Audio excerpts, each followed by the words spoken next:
Welcome to this talk about the 5 elements and the Tibetan teachings on the wisdom they contain. The elements are earth, water, fire, air, and space. And when they're in balance in our body, energy, and mind, we can live happier, healthier lives. If you'd like more free resources on the elements, please find the link in the info box below to get teachings on all 5 elements organized into an email series. Plus, you'll be notified of future live teachings. This talk was recorded live on Insight Timer and only lightly edited, so you'll hear me respond to questions and comments. You'll find links below to the resources that I mentioned in the talk. I hope you enjoy learning about the elements and how to balance them for a more satisfying life. The water element, I think in the Western imagination, there's often kind of this contrast between water and land. So land is like this kind of hard, firm element that's associated with like our rational thought, and water is more associated with intuition, feelings, stuff like that. So I just want to say that's not exactly the case in Tibetan Buddhism. But one thing I find interesting that kind of connects the Western way of looking at water and this Tibetan model that I'm talking about is actually the fact that emotions are important for both understandings of water. So I just want to say that first in case you're bringing the Western associations with this element into this talk. Just know that this is kind of a different way of looking at it. So if that's not what water is about, what is it about in the Tibetan system of the elements? I'm saying Tibetan because those who have come to the previous session on the earth element have heard me talk about this book, Healing with Form, Energy, and Light. It is by Tenzin Wangyal Rinpoche, one of the great teachers of our generation in the Bön lineage, which is a very ancient pre-Buddhist lineage of Tibet. Jimmy asks, does water influence anxiety? That's a really interesting question. Actually, yes, and I'll get to this later, but the Tibetan understanding of water is that it's about ease and flow and enjoyment and contentment. So I believe anxiety is specifically mentioned in this section on water that I'm kind of basing this talk on. That if we don't have a strong enough water element going on in our life and in our practice, it's easy not to feel contented, and then we end up kind of running after the next thing and the next thing. So I'll get to that later, put it in a little bit more context, but yeah, water is definitely related with sort of the cause of anxiety in this system. So the elements of water, or the qualities of water as described in, yeah, Elle says, West may be unconscious and drowning. Exactly. So water as described in the Tibetan system of the elements. Oh, Pauline asked the book name again, please. I'm going to type it in chat. It is Healing with Form, Energy, and Light. It's by Tenzin Wangyal Rinpoche.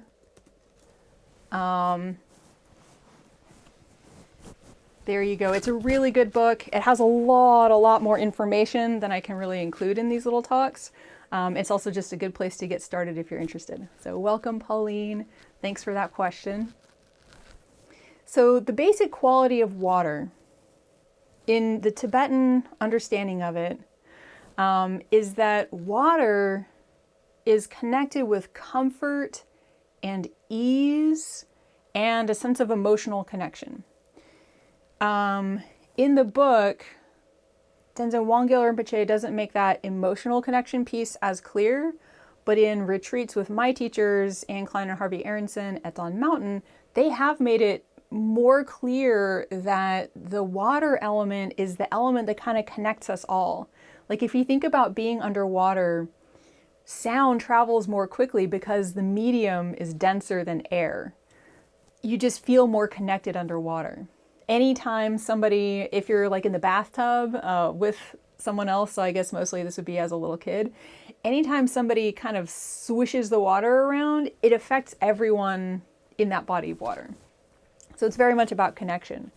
So when your water element is like strong and healthy and balanced, then wherever you are, there's a sense of ease, there's a sense of comfort that's available to you in your meditation practice, but now I'm talking mostly about daily life. So you're able to take in the pleasure of the little things. You're able to feel and express joy.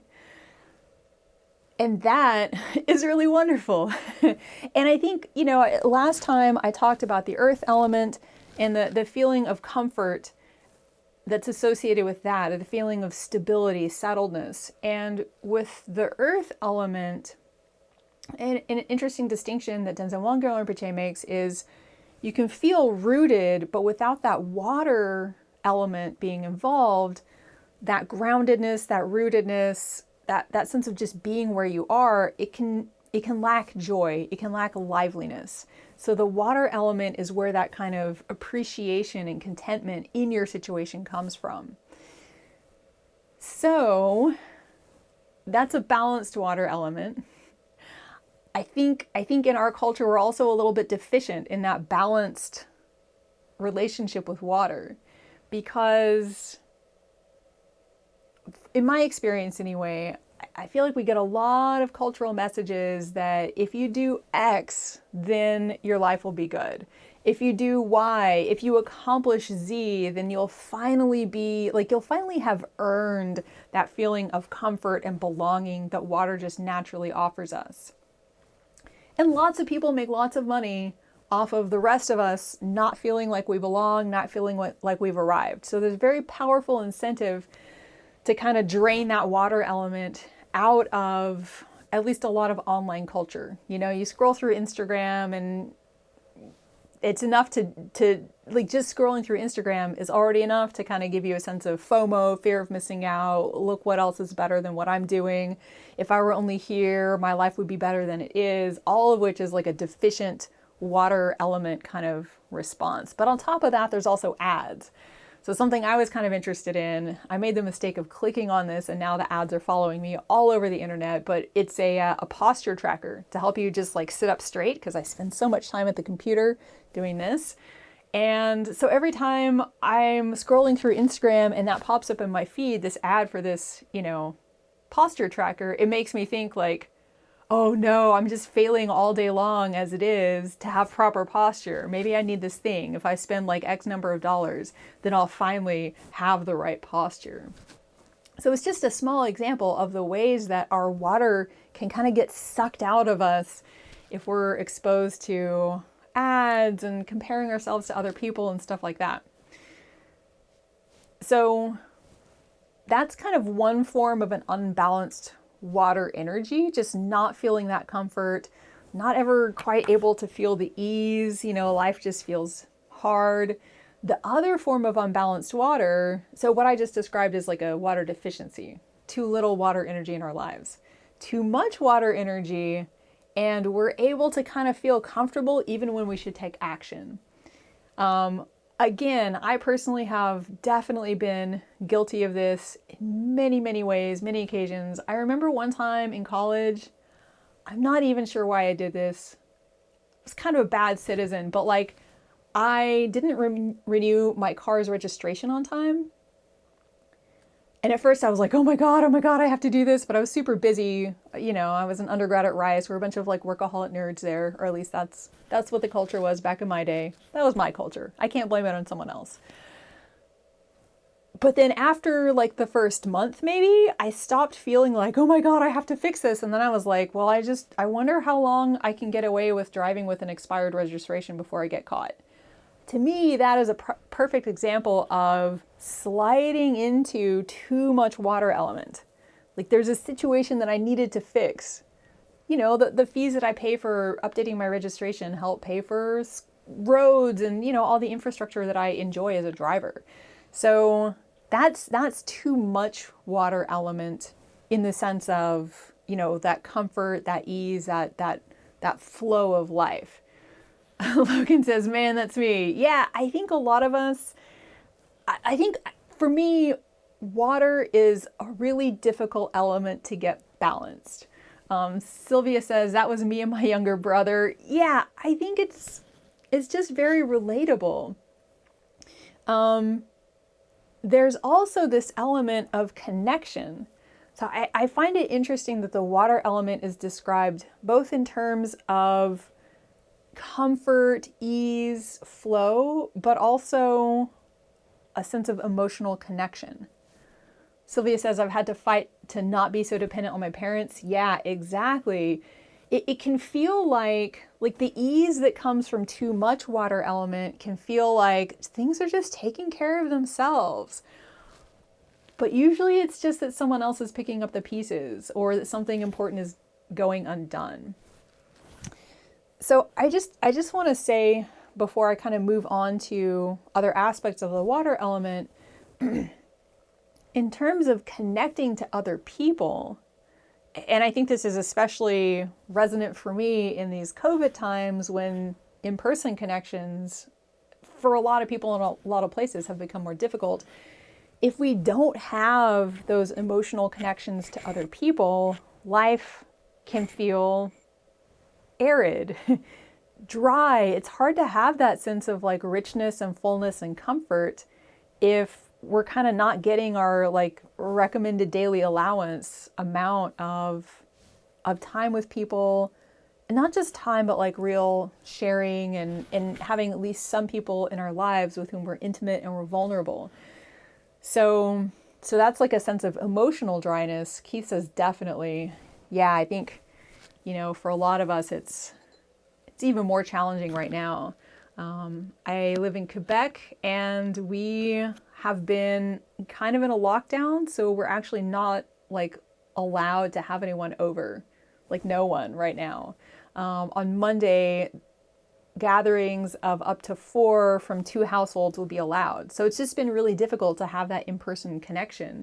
And, intentionally cultivating that water element by cultivating relationships, even if they're not in person, or, setting aside some time just to have a conversation with a friend, to randomly call an old friend you haven't talked to in a while.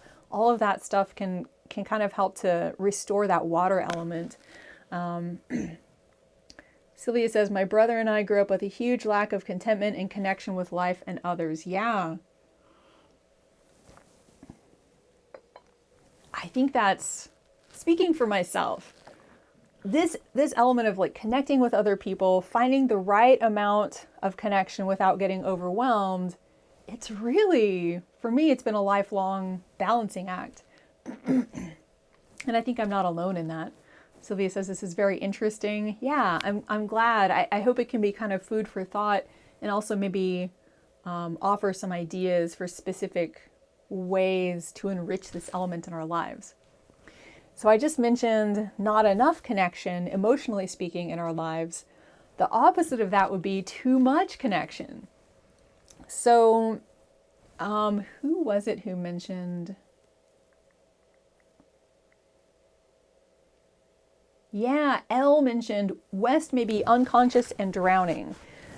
So that sense of drowning, that sense of like being overwhelmed with other people's emotions and other people's stuff, I'm not sure how I can manage to do this, but I feel like I have both too little water and also too much water, because I have that sense a lot.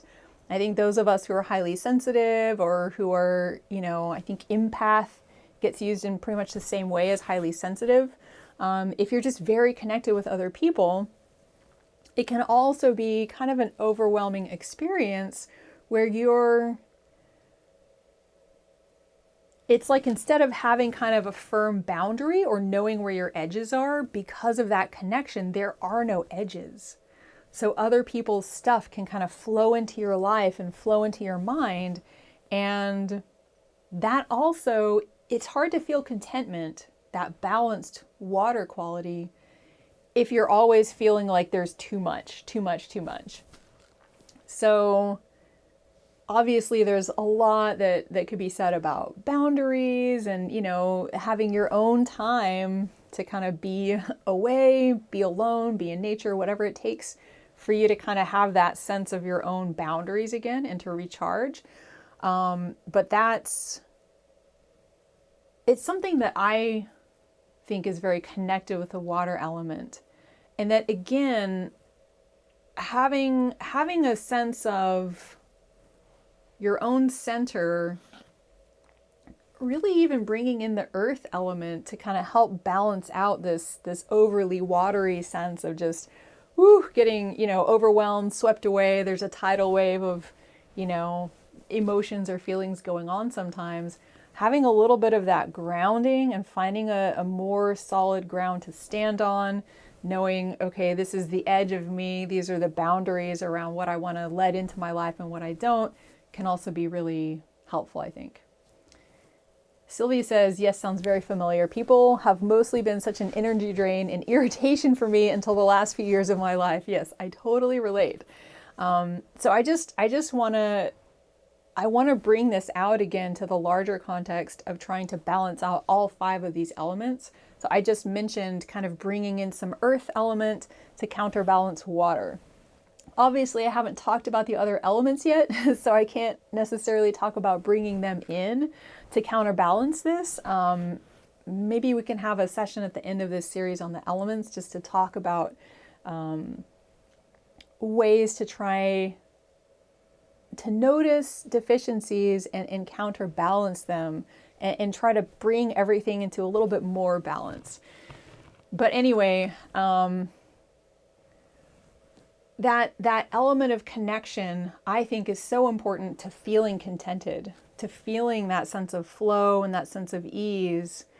And I think as we talk about the water element, as we talk about how to cultivate it, what it does for us in meditation, I just want to say personally, I find this image of water really helpful, especially when I'm feeling overwhelmed, because just having that sense of, oh, this is a water element moment, it can help remind me, okay, maybe I need some boundaries.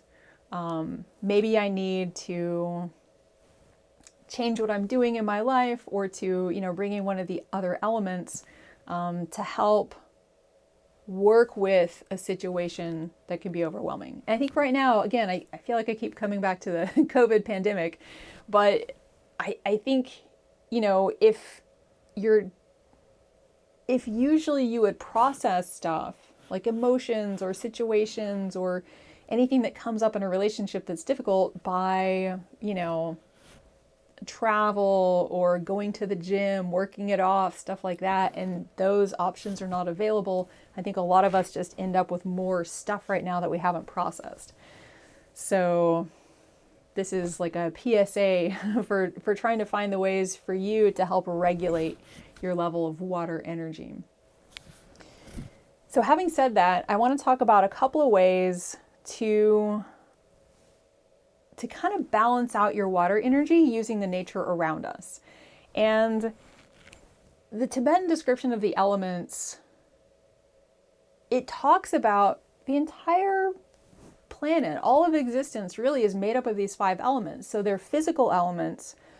What we've been talking about is more energetic and mental, like that aspect of the elements. But really, in a Tibetan view of the world, we are made of the same stuff as the world around us. So when you go for a walk beside a river, for instance, that water has its own energy, and just being near it and appreciating it and taking in that energy can help to balance out our own water energy. So I'll just throw it out. If you feel like experimenting with this, I'm curious to hear what happens in our next call. But if, for instance, you notice that you're having like a water element issue, you're feeling overwhelmed, see what happens if you take that feeling and go to a river, go to a lake, go to the ocean if that's nearby for you, or just soak in the bathtub. Make your physical connection with the water element and notice what happens. I'm not going to say this is like a magical cure for anything, but I found it really interesting. And there is something also, somebody mentioned this in chat right at the beginning of this call, there's something really powerful about our body's connection with water. If you've ever, soaked in a bath or soaked in a hot tub or floated in the ocean, it can be really rejuvenating. And especially, I'm thinking of times when I've gone to the beach and maybe just floated out past the shore a bit and floated in the water, and you feel those waves moving you, but they don't crash over you. It's just this sense of being connected with this ocean. In my case, this is the ocean at Galveston near Houston, Texas. And, you don't have to imagine that much to think of all the places that ocean touches. And it's a straight shot from, little Galveston, Texas, across the ocean to Africa or Europe. I mean, it connects the whole world. Pauline says, or going under a waterfall. Yes, another great example. There's a lot of waterfall meditations that people do in Japan. Even taking a shower. If you're not one for baths, you're probably taking showers instead. See what happens if you just give yourself 30 extra seconds to appreciate and take in that flow of water. Sylvia says, I've had some very emotional moments while allowing water to flow over my hands. Yeah, that sounds really powerful. And Logan says, I've actually experienced once as I walked by a river while overstressed and kind of calmed down watching the river flow down. Yeah, exactly. There's a very old metaphor for the mind that watching your mind in meditation is kind of like watching a river. There might be leaves or ducks or whatever's on the river, but it all kind of flows along. So there's something about that sense of flow in the water element that is, I think, really at the core of our experience as just living beings. That time flows, that experience flows, that we can release into this experience of being part of reality. Key says, yes, Logan, I always head for a river when I'm stressed. Yeah, there's just something very naturally soothing about that. Pauline says, the energy of GTHA, strength and depths of water, very changing qualities of water, power, ever dynamic. I don't know what GTHA means, but yeah, the water, physical water. Pauline says, sorry, the waterfall. Yeah. Definitely. And a waterfall is such a traditional image too of purification, of cleansing, of allowing in something fresh and allowing it to wash out the old. So anyway, those are some ideas for noticing and allowing some connection with the water element in daily life. I want to talk next about the water element in meditation. So I've already mentioned that water is connected with joy, with contentment, with just that feeling of enjoying what you're doing. So the first thing to know about the water element and meditation practice, and I would say this is true of an individual practice session, or it's also true of like your meditative life in an ongoing way, your practice as a multi-month or multi-year, multi-decade thing. Josky says, love the rain. Yes, such a great way to experience the water element. So if in a given meditation session or throughout the course of our practice life, if that water element of contentment and joy in the practice is missing, it's way more difficult to stay motivated, stay consistent, keep meditating. I think sometimes, the upside, Pauline says, streams, rivers, oceans, lakes, so revealing. Yes, water is what connects us all. Sometimes, I think the upside of mindfulness becoming such a big buzzword right now, everybody's trying to do some mindfulness meditation. The upside is lots more people are exposed to meditation and it has a lot of benefits. But one of the downsides can be that it becomes one more thing to do on the checklist. So, did I exercise today? Did I eat right? Did I meditate? And it can feel like meditation is this thing that we're obligated to do. So I would just say, if meditation is feeling that way for you, maybe mix it up.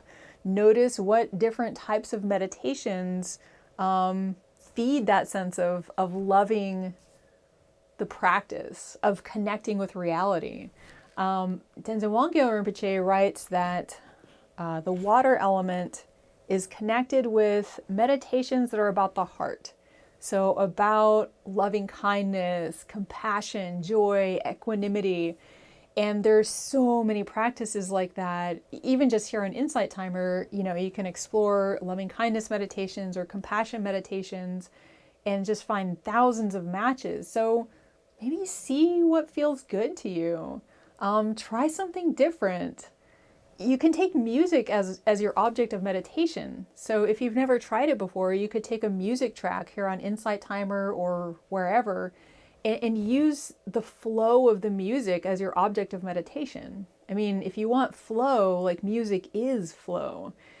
The notes by themselves wouldn't be anything. So if you're cultivating that sense of ease and that water element sense of flow, I think listening to music or even meditating on music can be a great way to do that. Again, as Tenzin Wangyal Rinpoche says, really any kind of meditation on compassion or those heart-centered meditations. I'll also just say self-compassion meditations. I think sometimes we feel selfish or, it just feels weird or awkward if we're doing a compassion meditation for ourselves. But I think that's a wonderful way to nurture that water element and to connect with a sense of well-being and ease and joy. So that's one set of ideas around nurturing that water element in meditation.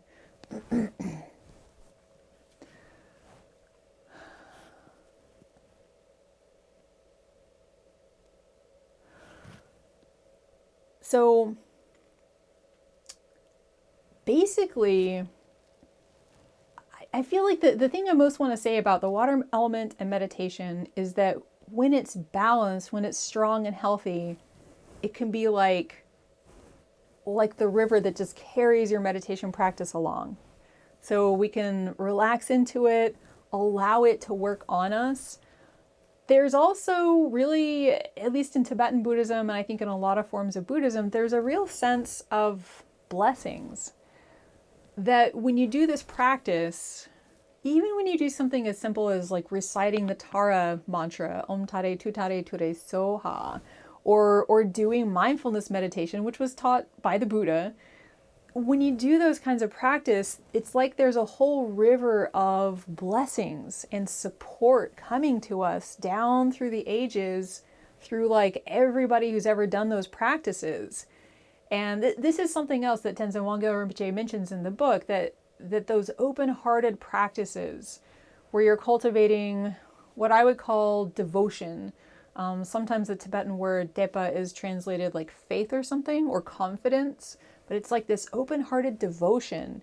And for me, it's been really a turning point in my practice to try to open to that and allow it to kind of carry me along, instead of feeling like I'm this little person in my little room all by myself, sitting down to do some practice. Who cares if it goes well? There's no one here to help me. Maybe I have a guided meditation on my phone, so it's like I have some virtual help, but it just feels like I'm alone. And one of the things that my advisor and my Lama, Anne Klein of Dawn Mountain, has written about in her book, Meeting the Great Bliss Queen, is that in old Tibet,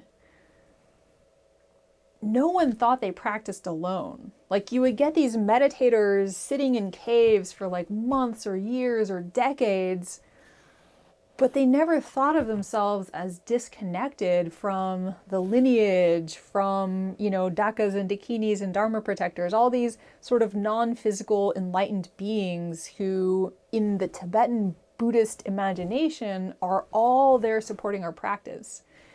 So Anne writes that sometimes a meditator sitting with other people in a sangha in the West can feel more isolated than this, yogi sitting in a cave in Tibet somewhere with no other humans around, maybe for miles.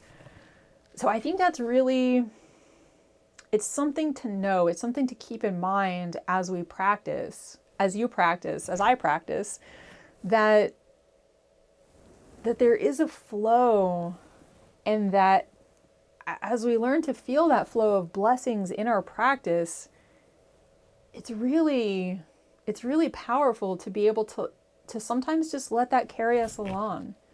Maybe you're sitting in meditation and for the first 10 minutes your mind is just bouncing everywhere, and then you have a moment of just ease and peace and calmness. That's a huge blessing. It's a huge, water moment. Can you notice and appreciate that water moment? Thanks for listening to this teaching on the elements. Please take a moment to sign up for the free email course to get the teachings from this series, invitations to live events, and more.